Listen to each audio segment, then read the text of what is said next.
All right, we're here for another week in review with Penn State Wrestling. This is Kurt Russell with the Everything Penn State on the openmat.com, and I'm with Tim Owen from Blue and White Illustrated again. How's it going, Tim? Good, Kurt. Thanks for having me on again. How are you? I'm good. So we know it's been a little bit of a crazy week. You've been covering football up there. Yeah, to say the least. It's been a whirlwind since last Saturday or Sunday since all this broke. I really don't even know where to begin with all that because it just keeps on. More news keeps coming from every direction, and it's just kind of nice to go over to the wrestling room on Tuesday afternoons to step away from it a little bit. I can imagine. So why don't we just kind of concentrate on wrestling here then?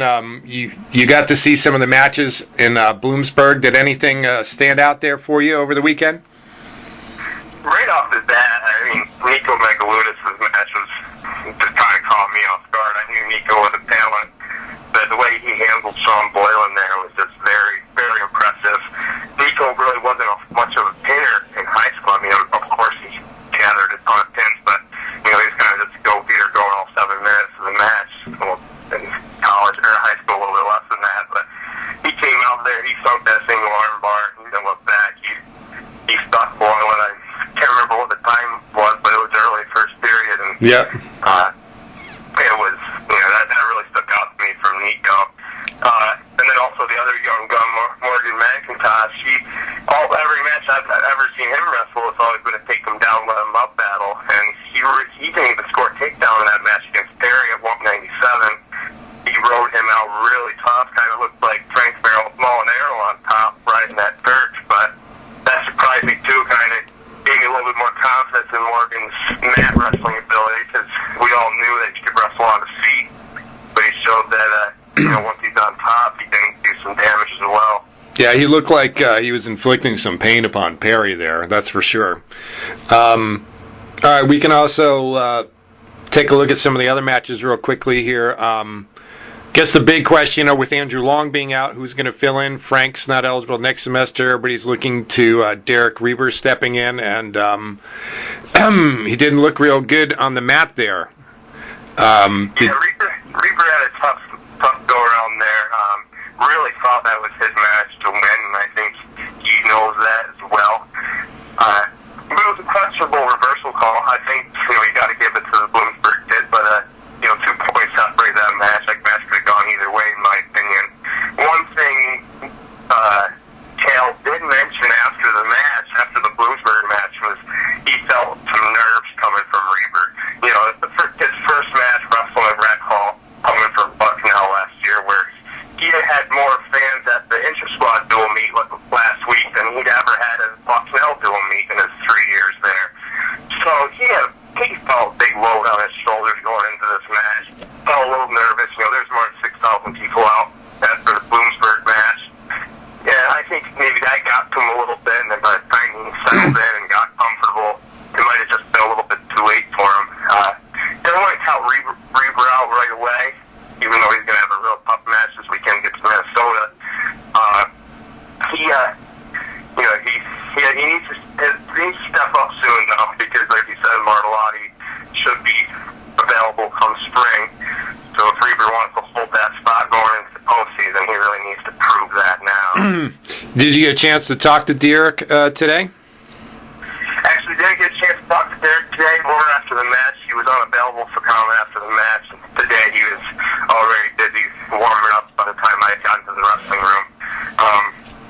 But this week, I think if the kind of kid, just it'll come to him sooner rather than later, hopefully for Penn State.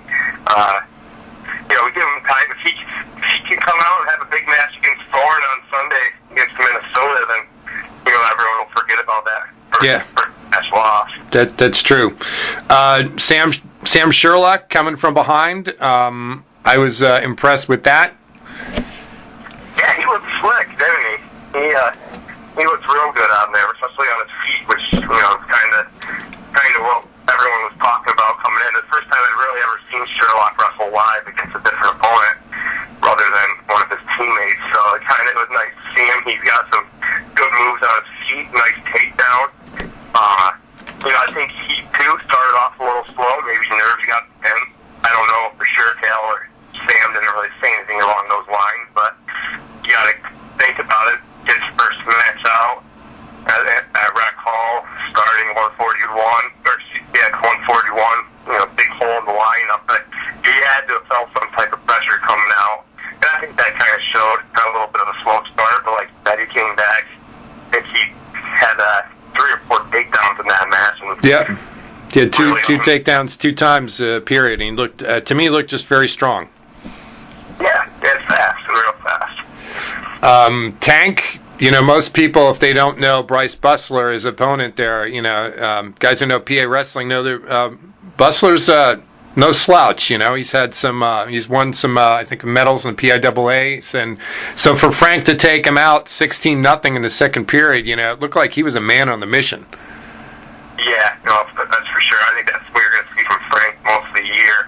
But Bussler's no slouch, that's for sure. You're going to have, he'll finish this season with a pretty good record, but he's no Frank Molinaro, and not a lot of people are, so that's not a knock against him. Frank, what I think he's really working on is last year he finished a lot of matches right around the 6-7 point mark, and I know Cal got frustrated a little bit every once in a while. Really wanted to see that major decision coming out of Molinaro, those 8-point victories. And I think he wanted to come out first match and prove that, he put that little thing behind him just by that dominating victory. And, even hard to do, I think he looks even bigger, looks a little bit more stacked than he did last year. They still weighed 149, and even though he might have the strength of a 65-pounder, he figured out a way to make weight. Yeah, you were saying that. I can't even imagine that guy putting on any more muscle than he has with his height, 157, I think we had Dylan beating Hickman. That 8-10 score doesn't really reveal how much Dylan really dominated on his feet and kind of got sloppy at the end there. Before that, Hickman had only given up points only got his points by escape. So Dylan was looking good on his feet. Looks like he needs to work on his mat game, though. Yeah. Dylan definitely set the pace of that entire match, but I really don't think he put any more than a minute of riding time in total. And that's something he'll need to work on before the postseason comes along. But it's still early in the season. It's good to see that he still has that takedown mentality in him. That's kind of always been the difference between him and his twin brother Andrew. Andrew always was looking for the big move. Dylan likes takedowns and kind of likes to set the tone for the entire match. One thing though that did stick out to me with Dylan is that it did appear that maybe towards the end of the match he started to get a little out of breath. I don't know if endurance was an issue or not, but he did get a little sloppy towards the end. That's just something that can be fixed with time, fixed with coaching, and it shouldn't be a problem for Dylan. At 165 was really funny. I was hosting a live blog in the chat room, and Harnett got a couple shots in, and instantly some guys are going, "Wait, what's wrong with David Taylor?" And that was so quickly answered. Wasn't even funny. Even Willie was in the room going like, "Yeah, there's something wrong with David Taylor." He pins him off a tilt, and I can't remember if I ever saw a guy pinned off a tilt before. No, I don't think I've really ever seen that either. Going back to watch that match, it's kind of interesting how David used that tilt. He kind of brought his one arm up and just stuck the kid's shoulder right to the mat while keeping him in a tilt position. It's something you really don't see too often, especially at the college level. But as you're saying, Harnett got in on a nice double leg right off the bat. I'm not sure if it was just David, wasn't quite ready. Which I don't think is the case. That's not usually the case with David. I think Hartnett just found a soft spot, so double, a deep double that you don't really ever see anyone come out of. But Taylor was able to work his way around behind, get a stalemate call, and then the rest was history. So he keeps on rolling. Ed Ruth, he actually faced the kid. He tech falled last year and looked like he was going for the major there at the end, but he didn't. And I don't know what was kind of going on with that, but he did get that far side cradle 4 times on Decino, and even Jeff Byers was noticing like Decino knows it's coming and couldn't stop Ed. He was just slapping it on there. You know, he just needed to work a little harder to get that fall. Yeah, I was surprised he never got that to turn all the way for him, but yeah, everyone who wrestles that route knows that the crossface cradle is going to come to him. It's just if they can stop it, and so far, not many people can stop it. I mean, Vecino did a pretty good job without getting turned. I think Ruth had a tough time on Saturday or Sunday. I just think, he needs some time. He'll be back into mid-season form before you know it. Quentin Wright, that kid made one mistake and Quentin made him paid for it like instantly. If you saw, I mean, like from what I was watching in the video, he made a poor shot and he was kind of sitting there looking like a catcher at a baseball game. And next thing you know, he's flat in his back. Yeah, that's about right. He left that one arm go a little too loose, and Quentin was able to sink a nice underhook there and turn him, and that was it for the match. So, if you think back to last year's Bloomsburg match, Quentin had a nice pin to begin the season over there. He actually used the spladle in the second period. So he started last year out with a pin, started this year out with a pin. So I asked him after the Bloomsburg match, I said, "So does this mean you're going to end the year with another national championship?" And of course, that's Quentin's goal. So he gave me a smile and a nod, and he's hoping to get back there again this year, top of the podium. He definitely seemed like he's trying to kick it into another gear. That was just my perception, already, Mm-hmm. He's ready to go. Morgan, we've talked a little bit about him already at 197, and then Cameron Wade. Now, on TV to me, it looked like he's gotten a little bigger, but he's actually gotten quicker. What was your impression there live looking at him? Certainly he's gotten bigger. I actually talked to Cal about that, and Frank Molyneux after that match, and he's gained 12 pounds since last year, maybe up to 10 pounds since last year, so he's definitely got a little bit more strength, a little bit more mass behind him. I think Frank said he's pushing right around 265 right now. So, he's getting up there, still has a little bit more room till he reaches Zach Ray's weight on Lehigh, but like you said, he was able to put a few pounds on, but still stay pretty nimble. And he used a nice little ankle pick, get a takedown on Walsh there on Sunday, and rode some legs nice, which that's Cam's move once he's on top. And he looked good. He looked moving well after having knee surgery in the spring, which I think was a concern in a lot of people's minds. But it didn't look to bother him. He had a little brace around it, a cloth wrap, but nothing too bulky, nothing that looked like it slowed him down. And he cruised to an easy victory. That's a moment that people should hold in their minds. A heavyweight doing an ankle pick. You don't see that too often, so I'm glad to see Cam trying to do the Sanderson right there with that. So here we go. We got Sunday. This is the early season match everybody's talking about. Actually, Minnesota has got a hell of a schedule this weekend. They got Cornell in Ithaca on Friday night, and then they come into Penn State on Sunday, 12 noon. They moved up the time. It's going to be live on the Big Ten Network. It's going to be number 2, number 3. This is battle of heavyweights right from the get-go here. No, yeah, you're right. Like you said, live on the Big Ten Network. It's a big-time match to start off the Big Ten season here.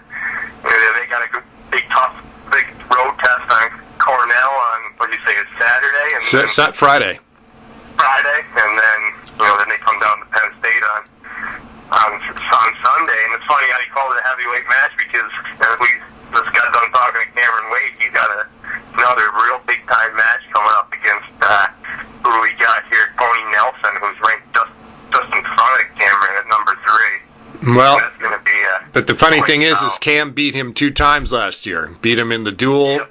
He lost to him in the Big Tens, and then he beat him in the NCAAs. The NCAA, yeah. And that Big Ten loss almost came back to bite him, bite the team, and then Cam was actually came through in the end and pulled out that victory in the lose bracket and won the tournament for him essentially.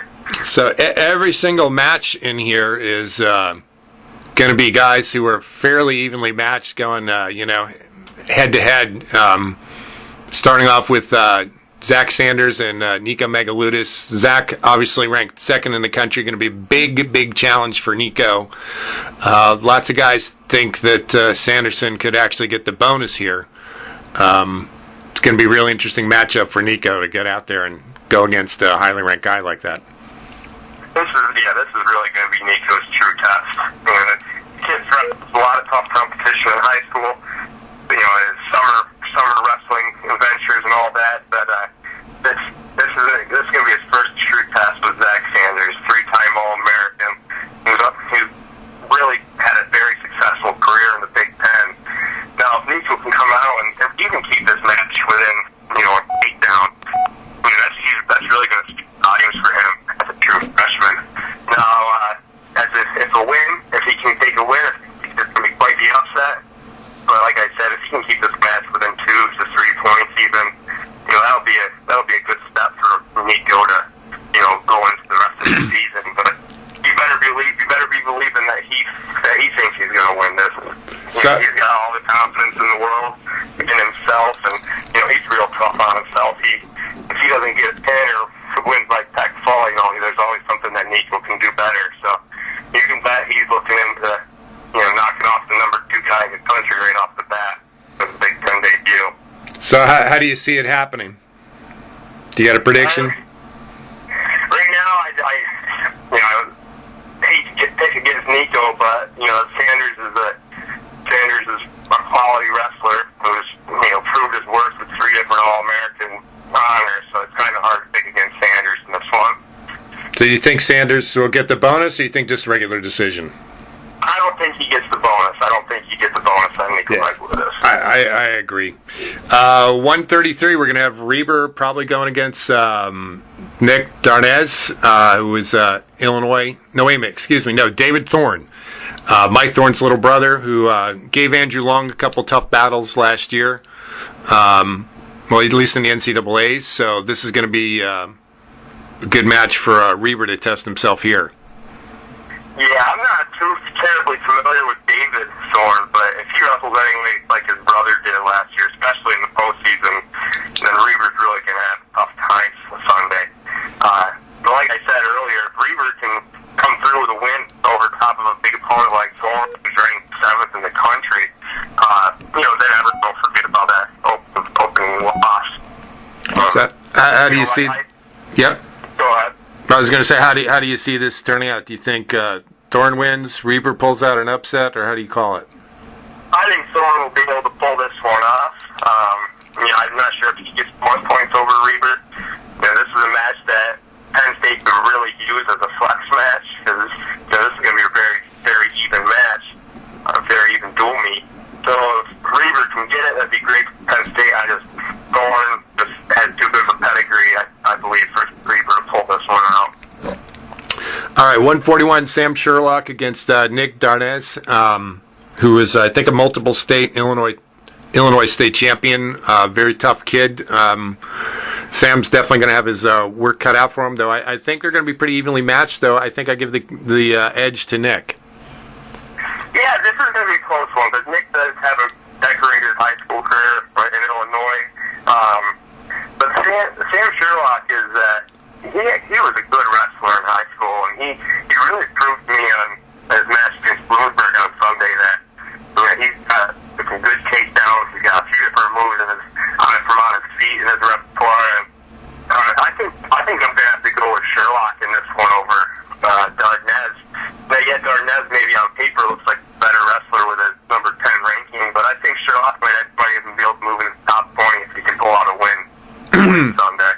All right, another huge match here. We have the Tank going against yet another younger version of a storied Minnesota wrestler. Everybody knows Jason Ness was the Hodge Trophy winner, NCAA champion at 133 a couple years ago with that incredible finals win over Dennis of Iowa. His little brother Jason is here, and I'm going to have to, I've actually put this out on paper, going out on a limb a little bit, and I'm taking a lot of heat from, of course, some of the Gopher fans, but I'm picking Tank to actually get the major on this one.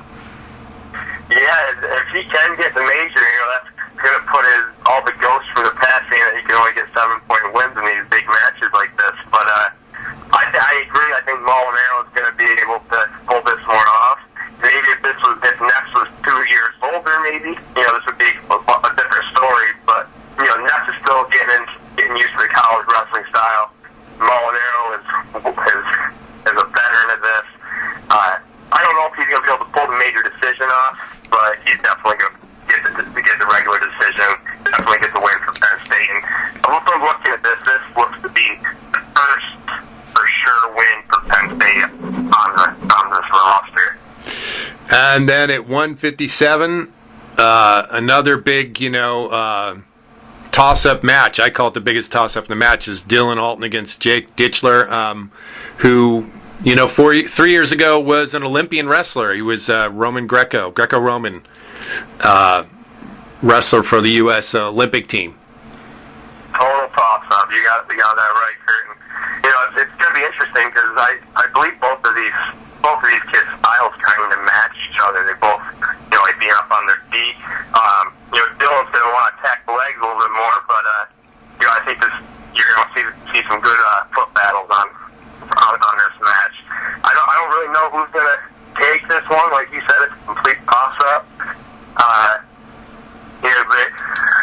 I don't know. It's going to be tough. We'll have to go with Ditchler on this, I think, though, from Minnesota. Alrighty. 165. Got the experience. We have David Taylor, of course, going against Cody Yon, who's been there for a few years for Minnesota. Now, I'm of the opinion that David could actually tech fall him. Jan lost to Sponseller last year, who David almost tech falled. Of course, Sponseller was at a lower weight, but I think David's going to be pumped out and ready to go and hit this one because Penn State is going to need. This is going to come down to bonus points, and I think this is a key match for David to step up and get as much bonus points as he can. So I've been calling it tech fall on this one. No, exactly. This is a match that Penn State needs at least 5 points out of David Taylor for this match, and I think he'll be able to do. I think he'll be able to tech fall Yon here. Now I know he has the kid that has it in him to do it. It's just whether he or not he goes out there and does it. But this will definitely be a win for David. And also, like you said, Cal and Penn State is really going to need him to pull out some bonus points here, especially if they don't come up with some of the early season wins or early roster wins that they need, for maybe Reaper or Megalunas. 174. Ed going against. Now, originally we thought it was going to be Minnesota's one of their super recruits, Logan Storley out of South Dakota. He was actually injured this weekend at the Bison Open, so they're probably going to have to put Young in there instead. Yeah, I haven't heard much of how bad Storley's injury is. Last I checked, they still have him on the roster, but it's looking like Young will go. If that's the case, and if Young goes, I think Ruth might be able to get a fall off this. But it's tough to tell. I'm not real familiar on Young.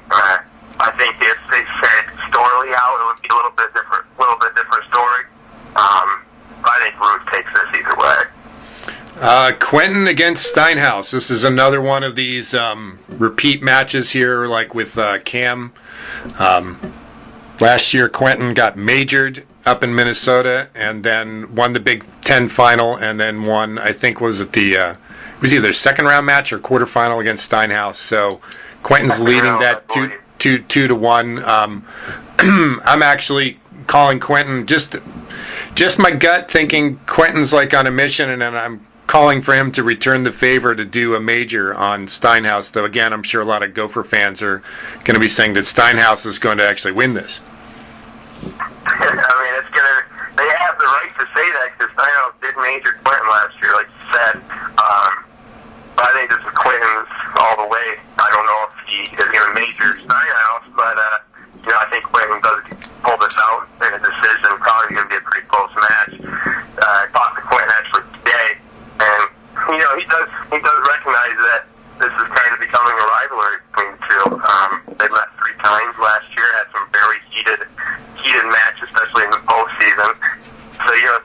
continuing. They might be seeing each other 3 times a year for the next 2 years. So they'll get familiar with each other. I just think Quentin's going to be able to pull this one off this weekend. Agreed. 197, Morgan McIntosh is going to be up against, depending upon the polls, you're looking at second or third ranked wrestler in Cody's older brother, Sonny Yon. Yeah, this is just like Nico Megaludis' matchup at 125. Both true freshmen are pulling the number 2 kid in the country. And it's really going to be a pass for Morgan, just like it is going to be for Nico. I'm not real sure how Morgan's going to do after seeing him Sunday. I thought he was going to be able to dominate Perry on his feet. Just from watching Morgan in the past, watching his high school, watching his Fargo Nationals. I thought Morgan McIntosh was going to win this match on his feet, which he didn't. Perry actually, in my opinion, performed better on the feet. If Morgan can go into this match against Yon and get a couple takedowns, it might be a different story. But based on McIntosh's performance last week, I think I'm going to have to take Yon in this early season bout. If this match happens in the postseason, which it very well could happen again in the Big Ten tournament, I think this Morgan McIntosh will win it. I just think right now, as an early season matchup, Yon's experience is gonna take over on Morgan McIntosh just as youth. Yeah, because I think Perry, he got 2 good shots there. He had 3 shots total against Morgan. Morgan was bouncing on his feet there, and he actually defended them pretty well. But I think if Yon gets in a couple good shots like that, his experience, he'll be able to finish them. I don't know if Morgan is going to be able to ride out Yon the way he did on Perry. So, yeah, I'm giving the edge to Sonny on this one, too. I think if you actually ask most Penn State, even Minnesota fans, a lot of them will tell you they think this duel very well could come down to winner takes all at 285 with Cameron Wade taking on Tony Nelson again. Yeah, if you're a fan, that's what you kind of hope for. It's always the best outcome in a match. If you're looking for a good duel meet, just bring it right down to the wire, and it very well could be go right down to the wire. And not only is it going to be a close duel meet, that last match could be a very close match. It could be a preview of the Big Ten final come February. So it's going to be a close one. Last year they tied 17-17, and there's a good chance that the score is not going to be much different this year. I mean, unlikely we see another tie because that's just very uncommon in college wrestling. But I believe this duel meet's going to be separated by 3 points when it's all said and done. Yeah, I'm thinking 2 or 3 points. Well, actually, with your picks, who did you pick, Cam or Tony in this one? I'm gonna go with Cam at 285. I'm going with Cam. Well, I kind of kept track of all your picks, Tim, and you actually have it at Penn State 23, Minnesota 12. So you're thinking Penn State's going to actually kind of walk away with this. We'll see how it works. There's some flex matches there that could go either way. Yeah, that's for sure. It's going to be a tight battle. So where are you going to be Sunday? You're going to be right at the match again? Yep. I'll be up on Press Row at Rec Hall. So, any of my readers out there, feel free to come up and say hello if you're at the match. I know this one's already sold out, as well as Iowa. And that's actually one of the other things that Cal addressed today at practice was the possibility of maybe eventually going to the Bryce Jordan Center in the future. Definitely not this year. Was it? Did he just throw that? Did he just throw that out as an idea, or did he actually kind of give it some meat and potatoes and go over it? He actually did go over it. I posted a preview of the Minnesota matchup on BlueWhiteIllustrated.com, so it can be the full quote can be read there on our message boards. But he did say the administration is supportive of anything the staff would like to do. And Cal said he could foresee, sending 1 or 2 dual meets over there a year once they consistently build up, a solid following. Because what Cal did mention is he doesn't want to bring just 4,000 or 5,000 people over to the Bryce Jordan Center because then it's going to get diluted and watered down. And you're not going to have the same atmosphere that Rec Hall provides. I've actually kind of I've kind of thrown out the idea on a few message boards that it might be interesting for Penn State to hold like a quad match there. And actually have, let's say, what if you could have Cornell and Lehigh and Ohio State all doing a quad? It was kind of like, how in men's basketball they have the Big Ten versus ACC challenge. I think it would be, I think, an interesting idea for the Big Ten to kind of have a EIWA, challenge and kind of take, Penn State and another Big Ten team and wrestle off against the EIWA's top two teams, Yeah, that's definitely an idea. That's definitely a good idea. Just bring in more, not necessarily local teams, but teams that are going to be able to travel to follow the teams out to travel the Bryce Jordan Center to fill up 15,000, 20,000 seats. That'd just create a great atmosphere. Yeah, that would definitely be cool. So interesting that Cale's thinking about that. So, all right, Tim, give me again your website and where we can find your latest Penn State wrestling posts. You can always get us on BlueWhiteIllustrated.com. It's an affiliate with Rivals.com. You can find my latest postings on the front page, or just go into the wrestling message board or the Lions Den message board. And I always have posts going up on there for the most recent wrestling news. Today I actually just posted, a preview for Minnesota, as well as the possibility of moving to Bryce Jordan Center down the road. That's available both from the wrestling message board and the Lions Den message board, like I mentioned.